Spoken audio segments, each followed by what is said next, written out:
Hey everybody, it's Paul Peters here again. We're going to be reading day 13 of reading through the Bible in a year. I am reading this from the New Living Translation. Today's scriptures are Genesis 37 through 39. But before I start reading, make sure you subscribe and turn on those notifications so you can keep up with what day are on and what scriptures we're reading for the day. Here we go with Genesis chapter 37. So Jacob settled again in the land of Canaan, where his father had lived as a foreigner. This is the account of Jacob and his family.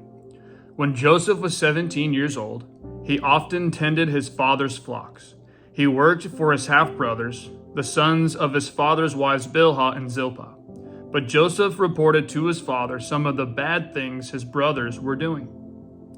Jacob loved Joseph more than any of his other children because Joseph had been born to him in his old age. So one day Jacob had a special gift made for Joseph, a beautiful robe. But his brothers hated Joseph because their father loved him more than the rest of them. They couldn't say a kind word to him. One night Joseph had a dream, and when he told his brothers about it, they hated him more than ever. "Listen to this dream," he said. "We were out in the field, tying up bundles of grain. Suddenly my bundle stood up, and your bundles all gathered around and bowed low before mine." His brothers responded, "So you think you will be our king, do you? Do you actually think you will reign over us?" And they hated him all the more because of his dreams and the way he talked about them. Soon Joseph had another dream. And again he told his brothers about it. "Listen, I have had another dream." He said, "The sun, moon, and 11 stars bowed low before me." This time he told the dream to his father as well as to his brothers, but his father scolded him. "What kind of dream is that?" he asked. "Will your mother and I and your brothers actually come and bow to the ground before you?" But while his brothers were jealous of Joseph, his father wondered what the dreams meant. Soon after this, Joseph's brothers went to pasture their father's flocks at Shechem. When they had been gone for some time, Jacob said to Joseph, "Your brothers are pasturing the sheep at Shechem. Get ready, and I will send you to them." "I am ready to go," Joseph replied. "Go and see how your brothers and the flocks are getting along," Jacob said. "Then come back and bring me a report." So Jacob sent him on his way. And Joseph traveled to Shechem from their home in the valley of Hebron. When he arrived there, a man from the area noticed him wandering around the countryside. "What are you looking for?" he asked. "I'm looking for my brothers," Joseph replied. "Do you know where they are pasturing their sheep?" "Yes, they have moved on from here, but I heard them say, 'Let's go on to Dothan.'" So Joseph followed his brothers to Dothan and found them there. When Joseph's brothers saw him coming, they recognized him in the distance. As he approached, they made plans to kill him. "Here comes the dreamer," they said. "Come on, let's kill him and throw him into one of these cisterns. We can tell our father a wild animal has eaten him. Then we'll see what becomes of his dreams." But when Reuben heard of their scheme, he came to Joseph's rescue. "Let's not kill him," he said. "Why should we shed any blood? Let's just throw him into this empty cistern here in the wilderness. Then he'll die without our laying a hand on him." Reuben was secretly planning to rescue Joseph and return him to his father. So when Joseph arrived, his brothers ripped off the beautiful robe he was wearing. Then they grabbed him and threw him into the cistern. Now the cistern was empty. There was no water in it. Then just as they were sitting down to eat, they looked up and saw a caravan of camels in the distance coming toward them. It was a group of Ishmaelite traders taking a load of gum, balm, and aromatic resin from Gilead down to Egypt.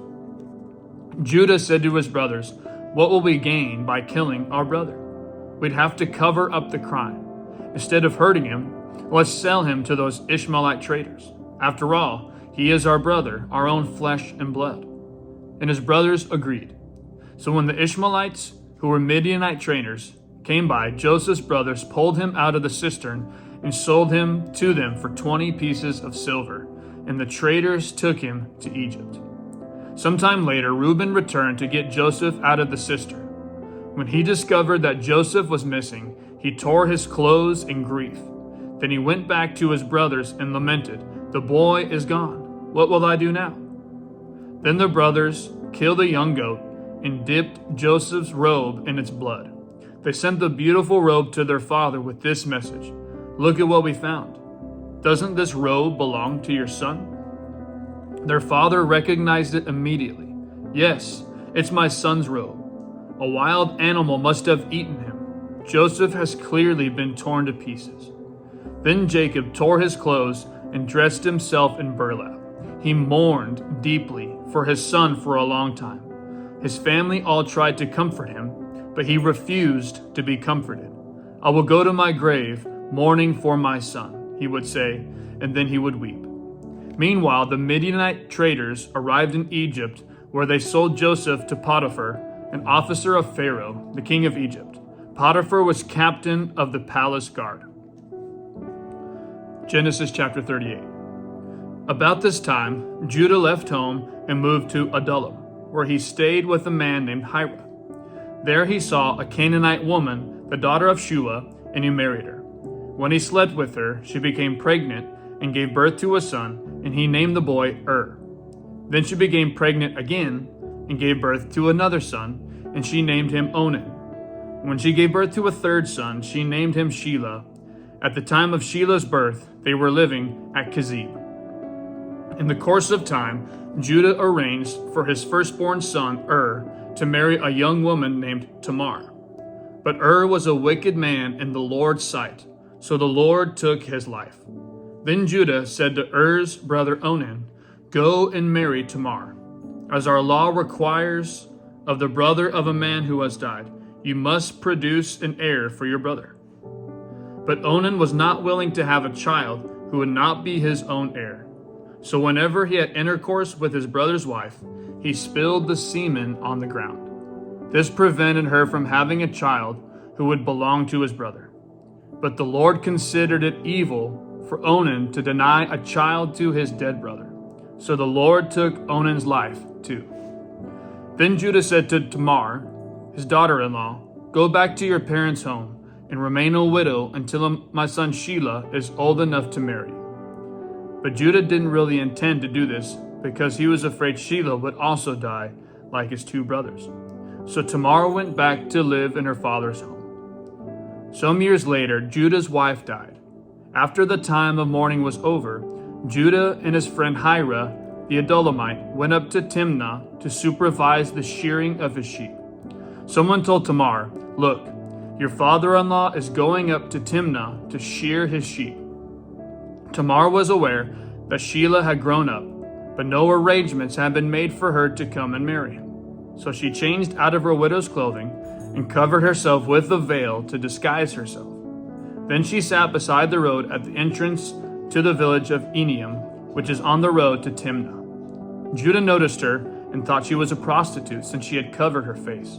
So he stopped and propositioned her. "Let me have sex with you," he said, not realizing that she was his own daughter-in-law.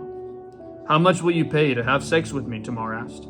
"I'll send you a young goat from my flock," Judah promised. "But what will you give me to guarantee that you will send the goat?" She asked. "What kind of guarantee do you want?" he replied. She answered, "Leave me your identification seal and its cord and the walking stick you are carrying." So Judah gave them to her. Then he had intercourse with her, and she became pregnant. Afterwards, she went back home, took off her veil, and put on her widow's clothing as usual. Later, Judah asked his friend Hira, the Adullamite, to take the young goat to the woman and to pick up the things he had given her as his guarantee. But Hira couldn't find her. So he asked the men who lived there, "Where can I find the shrine prostitute who was sitting beside the road at the entrance to Enaim?" "We've never had a shrine prostitute here," they replied. So Hira returned to Judah and told them, "I couldn't find her anywhere. And the men of the village claim they've never had a shrine prostitute there." "Then let her keep the things I gave her," Judah said. "I sent the young goat as we agreed, but you couldn't find her. We'd be the laughing stock of the village if we went back again to look for her." About 3 months later, Judah was told Tamar, your daughter-in-law, has acted like a prostitute, and now because of this, she's pregnant. Bring her out and let her be burned, Judah demanded. But as they were taking her out to kill her, she sent this message to her father-in-law. The man who owns these things made me pregnant. Look closely. Whose seal and cord and walking stick are these? Judah recognized them immediately and said, She is more righteous than I am, because I didn't arrange for her to marry my son Shelah. And Judah never slept with Tamar again. When the time came for Tamar to give birth, it was discovered that she was carrying twins. While she was in labor, one of the babies reached out his hand. The midwife grabbed it and tied a scarlet string around the child's wrist, announcing, This one came out first. But then he pulled back his hand, and out came his brother. What? The midwife exclaimed. How did you break out first? So his name was Perez. Then the baby with the scarlet string on his wrist was born, and he was named Zerah. Genesis chapter 39. When Joseph was taken to Egypt by the Ishmaelite traders, he was purchased by Potiphar, an Egyptian officer. Potiphar was captain of the guard for Pharaoh, the king of Egypt. The Lord was with Joseph, so he succeeded in everything he did as he served in the home of his Egyptian master. Potiphar noticed this and realized that the Lord was with Joseph, giving him success in everything he did. This pleased Potiphar, so he soon made Joseph his personal attendant. He put him in charge of his entire household and everything he owned. From the day Joseph was put in charge of his master's household and property, the Lord began to bless Potiphar's household for Joseph's sake. All his household affairs ran smoothly, and his crops and livestock flourished. So Potiphar gave Joseph complete administrative responsibility over everything he owned. With Joseph there, he didn't worry about a thing, except what kind of food to eat. Joseph was a very handsome and well-built young man, and Potiphar's wife soon began to look at him lustfully. Come and sleep with me, she demanded. But Joseph refused. Look, he told her, my master trusts me with everything in his entire household. No one here has more authority than I do. He has held back nothing from me except you, because you are his wife. How could I do such a wicked thing? It would be a great sin against God. She kept putting pressure on Joseph day after day, but he refused to sleep with her, and he kept out of her way as much as possible. One day, however, no one else was around when he went in to do his work.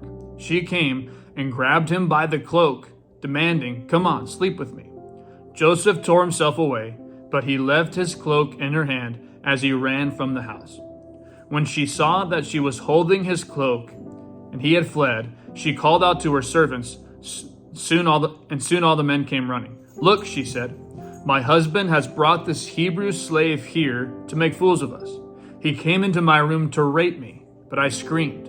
When he heard me scream, he ran outside and got away, but he left his cloak behind with me. She kept the cloak with her until her husband came home. Then she told him her story. That Hebrew slave you brought into our house tried to come in and fool around with me, she said. But when I screamed, he ran outside, leaving his cloak with me. Potiphar was furious when he heard his wife's story about how Joseph had treated her. So he took Joseph and threw him into the prison where the king's prisoners were held, and there he remained. But the Lord was with Joseph in the prison and showed him his faithful love. And the Lord made Joseph a favorite with the prison warden. Before long, the warden put Joseph in charge of all the other prisoners and over everything that happened in the prison. The warden had no more worries because Joseph took care of everything. The Lord was with him and caused everything he did to succeed. That concludes day number 13 of reading through the Bible in a year. We'll see you tomorrow for day number 14. Thank you again for tuning in. I love you, and God bless.